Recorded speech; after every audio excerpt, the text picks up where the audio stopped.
Welcome again our precious followers. In today's video, we have a remarkable book by a distinguished author.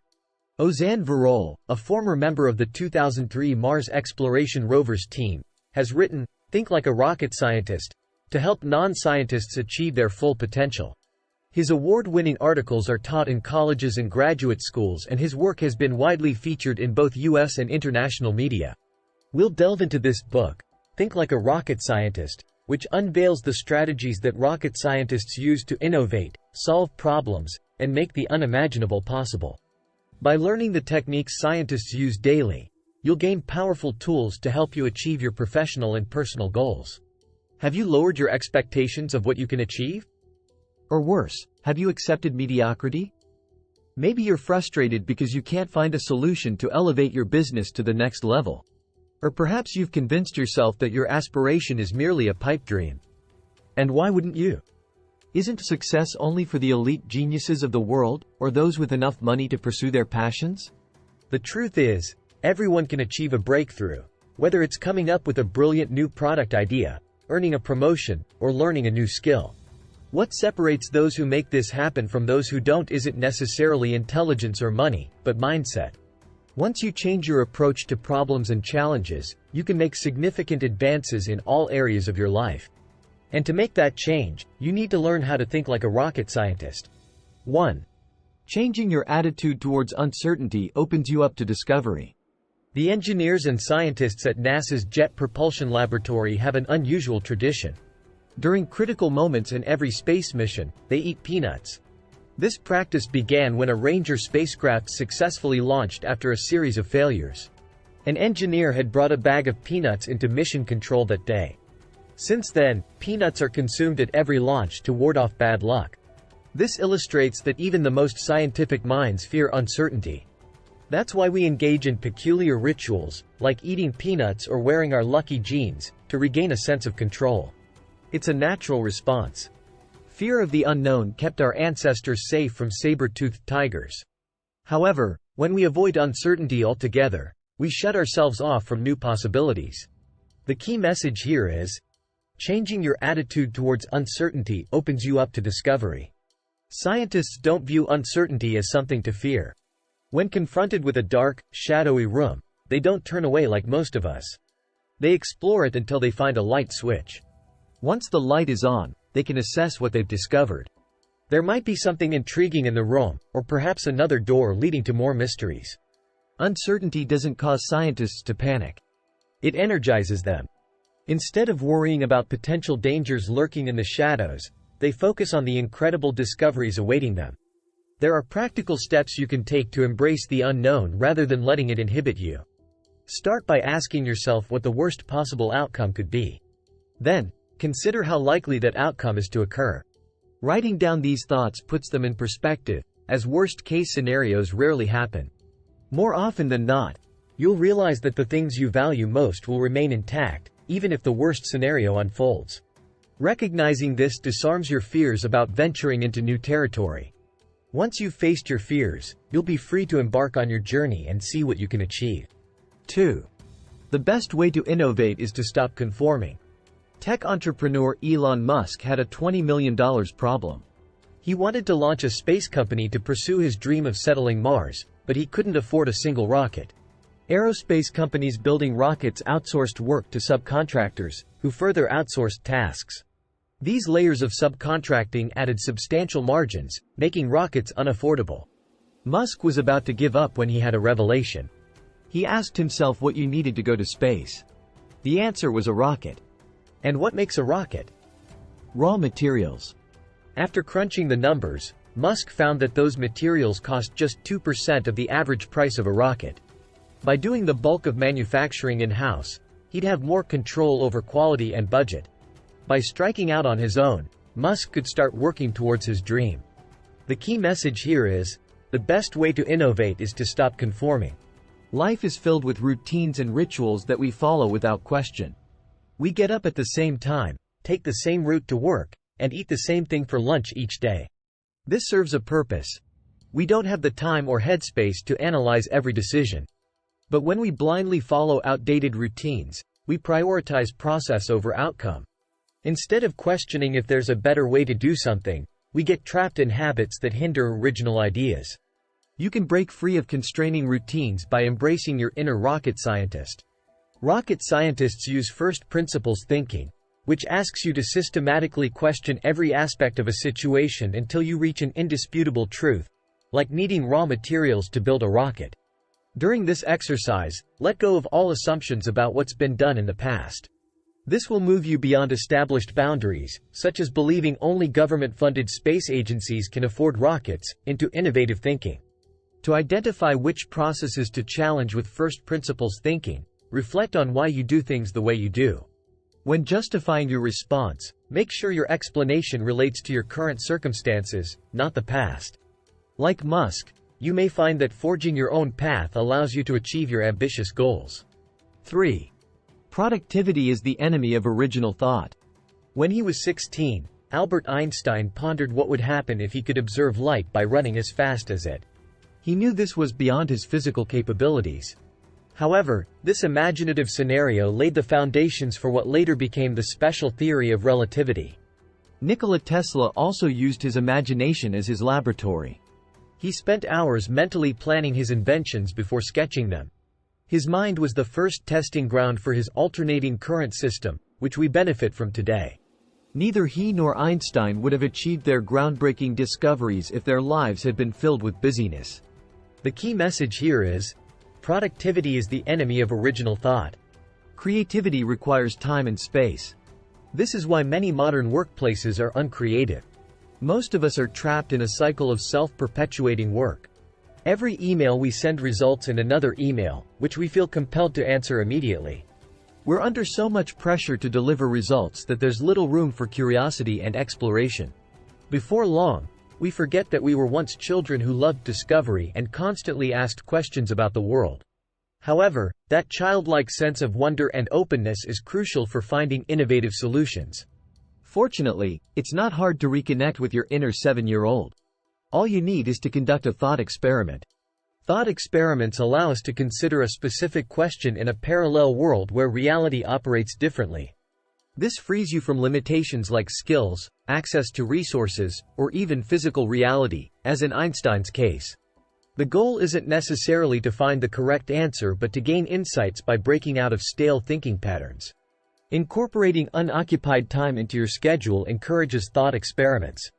When your mind is free to wander, the areas responsible for creativity become active.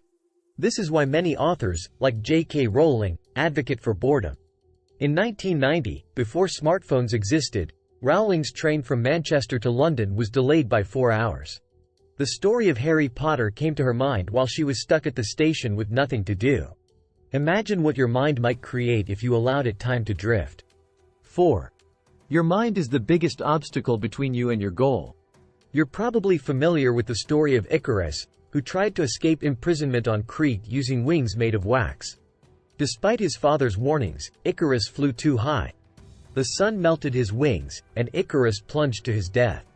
Through warnings and stories like this, society teaches us to fear taking risks. This keeps us safe when we're young but holds us back as adults. We tell ourselves we don't have what it takes to go for that promotion or ask our crush out on a date. But if you change the story you're telling yourself, you can finally soar. The key message here is, your mind is the biggest obstacle between you and your goal. Many of us think that success belongs to the elite, not average people, so we don't bother trying. This attitude demonstrates a point author David Schwartz makes in his book, The Magic of Thinking Big. The main obstacle stopping you from achieving your goals isn't your bank balance or lack of time, it's your mind. To combat thoughts that discourage you from chasing your dreams, practice divergent thinking. Divergent thinking is a method used to stimulate creativity by generating ideas without limitation or restriction. In divergent thinking, every idea is welcome, irrespective of real-world constraints like budget. Every idea is embraced as a possibility. The aim is to come up with as many ideas as possible, not to hit upon a perfect solution. This ensures you don't dismiss any concepts prematurely. To practice divergent thinking, silence that rational voice in your head.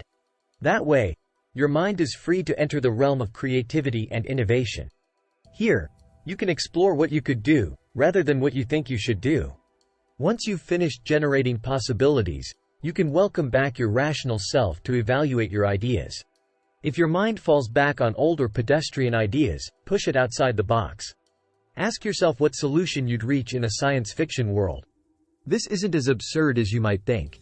In its early days, aerospace manufacturer Blue Origin hired science fiction author Neil Stephenson to help imagine ways to get to space without using a rocket. Stephenson may not have been a rocket scientist, but his creativity inspired innovative designs. 5. To get the best solution, you must ask the right question. In 1999, Ozan Varol received disheartening news from NASA. The three-legged landing system he planned to use for setting down a rover on Mars had just failed spectacularly on another mission. Varol immediately snapped into action, asking, "How do we fix the existing system?" But engineer Mark Adler had a different perspective.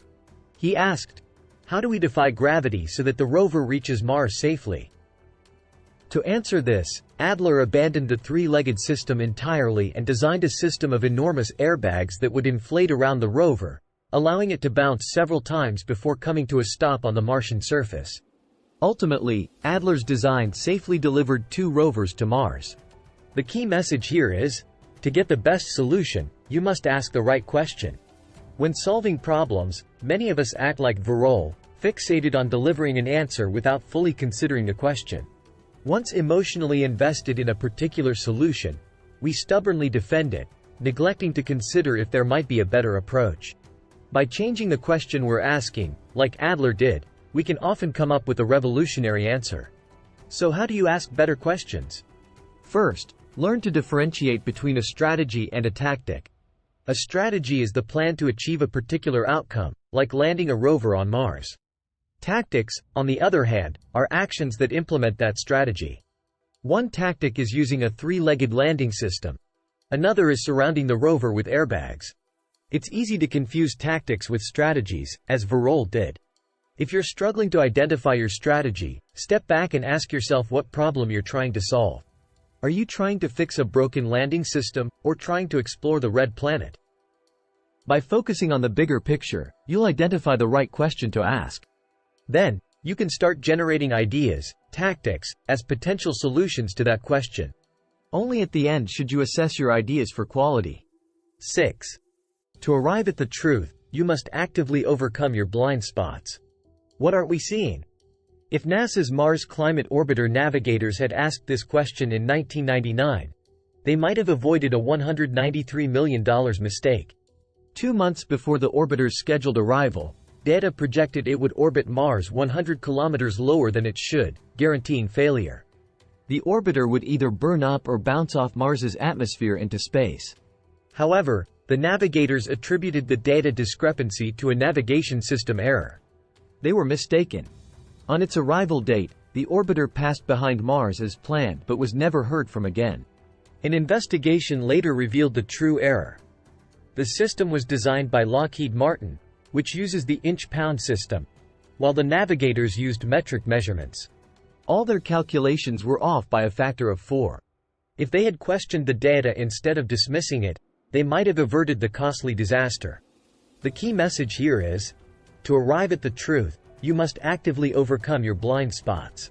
Even with solid data, our brains seek information that confirms our views and ignore anything that doesn't. This is called confirmation bias, and no one is immune to it. Hearing opposing views is so distressing that we avoid it, even when the stakes are high.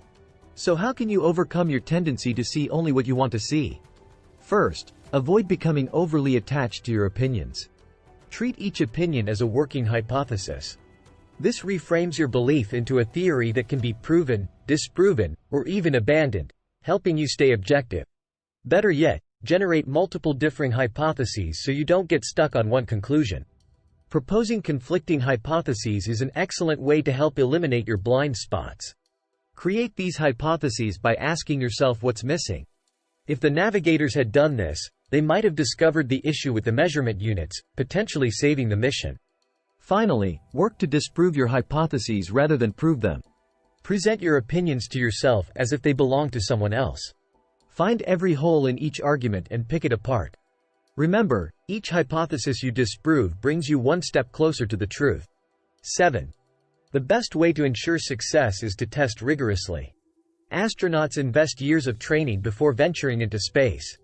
They dedicate extensive hours rehearsing protocols within the Neutral Buoyancy Lab, an expansive pool housing a submerged replica of the International Space Station. Additionally, they undergo simulated weightlessness aboard an aircraft nicknamed the Vomit Comet, which simulates zero gravity through roller coaster-like dives. However, the most demanding aspect of their training regimen lies in simulated emergencies that push astronauts to their physical thresholds. In the unforgiving environment of space, a single misstep could prove fatal. Hence, the training regime employs tactics to deceive astronauts into committing errors, thus enhancing their preparedness for actual missions. The key message here is, the best way to ensure success is to test rigorously. Traditionally, tests serve to affirm our existing beliefs rather than challenge them. In the event of unfavorable outcomes, we tend to seek justifications, attributing them to adverse conditions or external factors. Instead, it's imperative to scrutinize the test's design. Its true objective lies in pinpointing the breaking point where failures occur.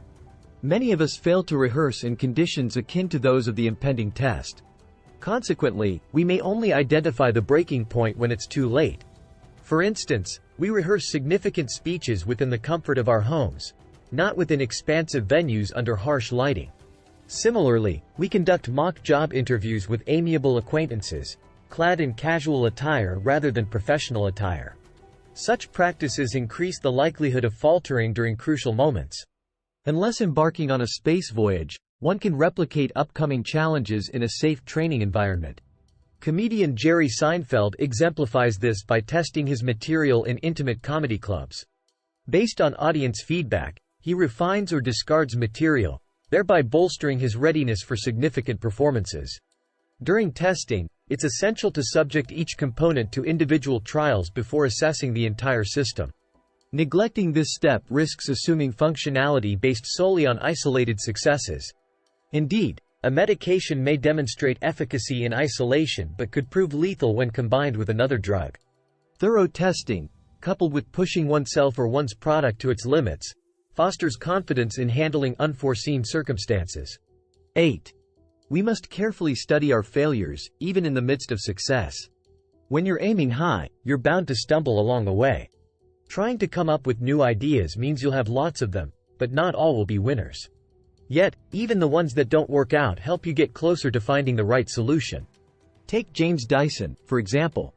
He made over 5,000 failed prototypes before creating his famous vacuum cleaner.